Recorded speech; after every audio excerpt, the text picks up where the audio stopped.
to answer when planning a cruise. 1. Who is going on the cruise? This should be the easiest question, so let's start with it. All age groups are welcome and planned for on a cruise ship.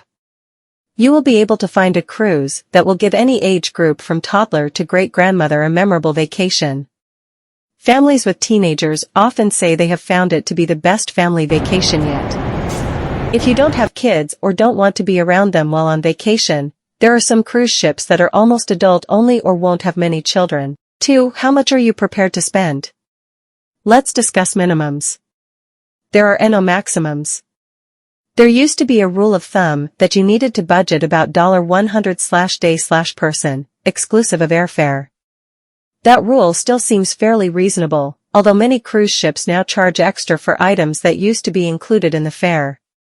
You can decrease your budgeted cost sum by shopping around or by having more than 2 persons per cabin, being conservative and booking early, more than 9 months in advance, being a risk taker and booking late, less than 2 months in advance.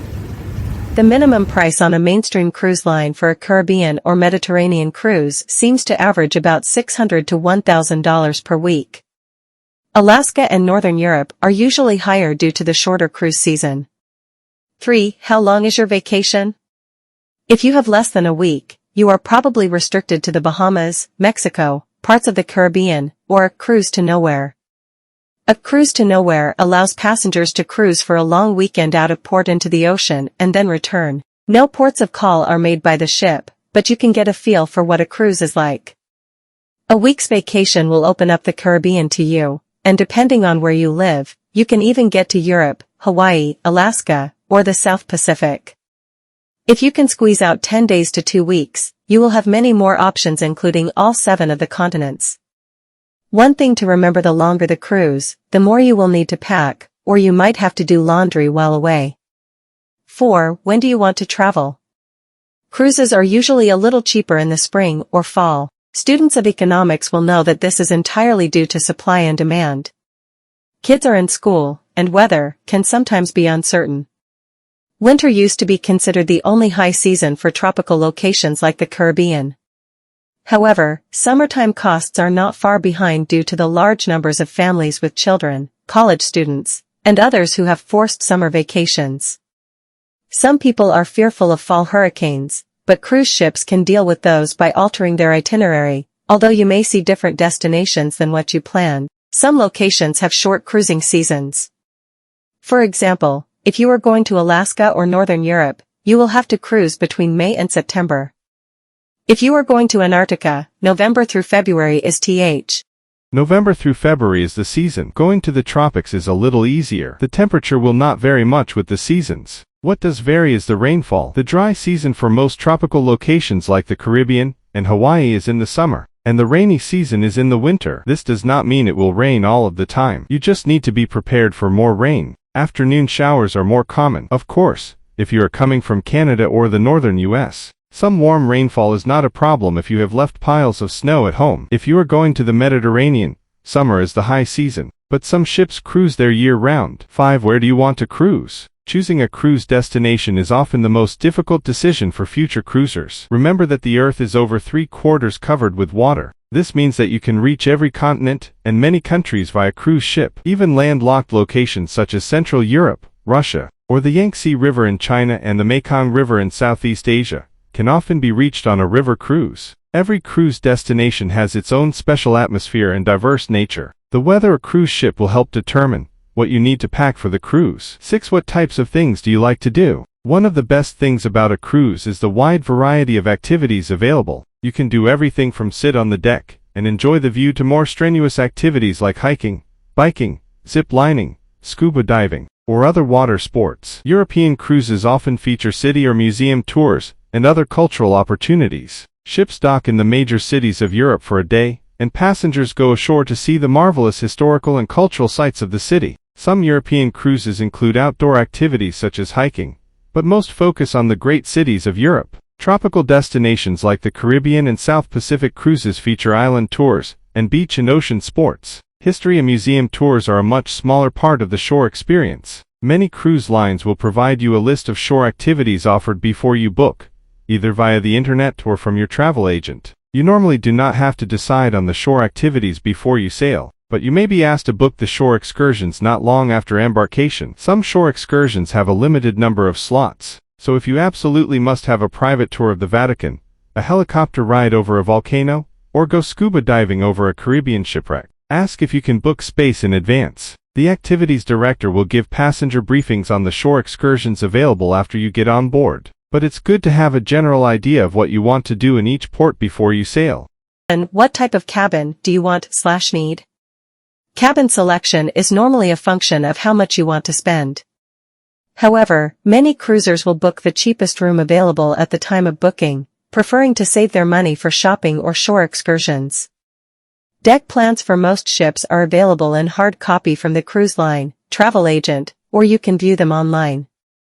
If you book early enough, you will sometimes get an upgrade to a better cabin. You might also note that on most ships a cabin midship and on a lower deck will ride better in rough seas than one near the bow or on a higher deck. If you are on a one-way Alaskan cruise, you might want to select a cabin on the shore side. However, the ship's captain will usually turn the ship around in the glacier-filled bays and give everyone an opportunity to see the spectacular scenery from their cabins. A few years ago, we discovered balconied cabins, and now we may never want to cruise again without one. Many of the newer ships feature private verandas or balconies on most cabins, so they are getting less expensive. When determining your cruise budget, be sure to check to see how much more one of these cabins might be. It might be worth your money. Beware you might get spoiled like me, and look for a balcony first. 8. When do you like to eat dinner? Dinner time varies with the cruise line or ship.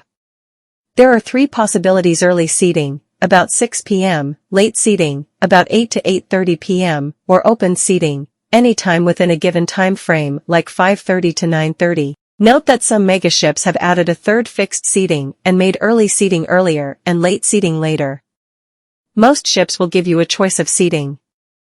There are advantages to both.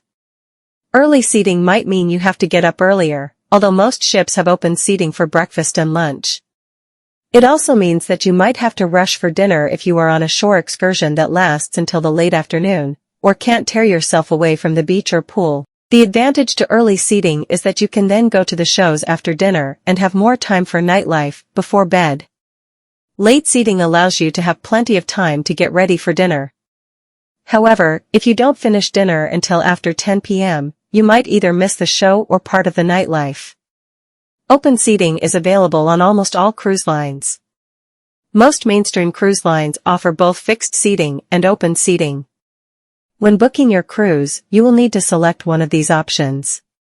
If open seating is very important to you, be sure to discuss this with your travel agent when booking the cruise. Another note about dining. On a ship with assigned seating, you will also be asked what table size you prefer. Most ships have tables for 2, 4, 6, or 8, and sometimes 10.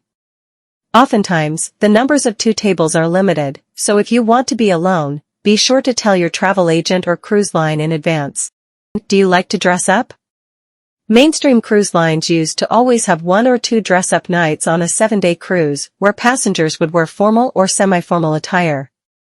Along with the general trend towards more relaxed dress, some cruise lines have started to feature resort casual or country club casual dress every night. On these ships, they probably won't care if you want to be more formal, but you might feel awkward if you showed up without a tie for a semi-formal dinner on a more traditional ship. If you want to eat dinner in shorts or very casual attire, you need to look towards small sailing ships or have dinner in your cabin or in one of the casual buffets most mainstream ships have. Look at the brochure and website pictures and read the brochures/schedules carefully on ships that you are considering. If all of the pictures of people dining show everyone in semi-formal wear, then you will want to take along either your black suit, tux, or white dinner jacket. Ladies will need either a silky suit, cocktail dress, or something glittery. If you want to leave that tie and other semi-formal wear at home, then look for cruise ships with a more relaxed dress for dinner. Many women, not men, love dressing up for dinner, but hate having to pack the extra stuff. With all the airlines strictly enforcing the suitcase weight guidelines, Women should probably only take 1 or 2 evening outfits, and just wear them more than once or mix and match the pieces. 10. How will you get to your cruise ship? Flying or driving are the 2 most popular modes of transportation to the ship's embarkation point. Driving is under your control, but might not be reasonable unless you live within a day's drive of an embarkation point. Most cruise lines will sell you a combination fly cruise package. This often is much easier, but you will need to compare the cruise line airfare price to booking your flight independently. The fly cruise price will usually include transfers between the ship and the airport, which can sometimes add quite a bit to the cost if you fly on your own. In addition, the cruise line will usually transfer your luggage directly to your cabin. For cruisers who overpack, you know who you are. This can be a big help. The other reason it is a good idea to let the cruise line take care of your flight is that sometimes the ship will be held up for late arriving flights.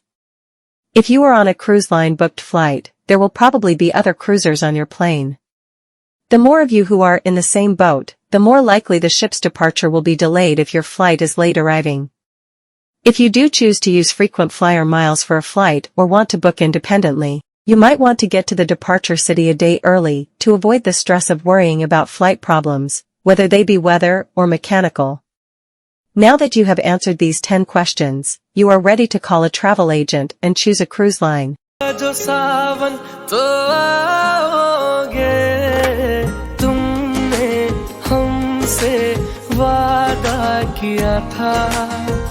आएगा जो सावन तो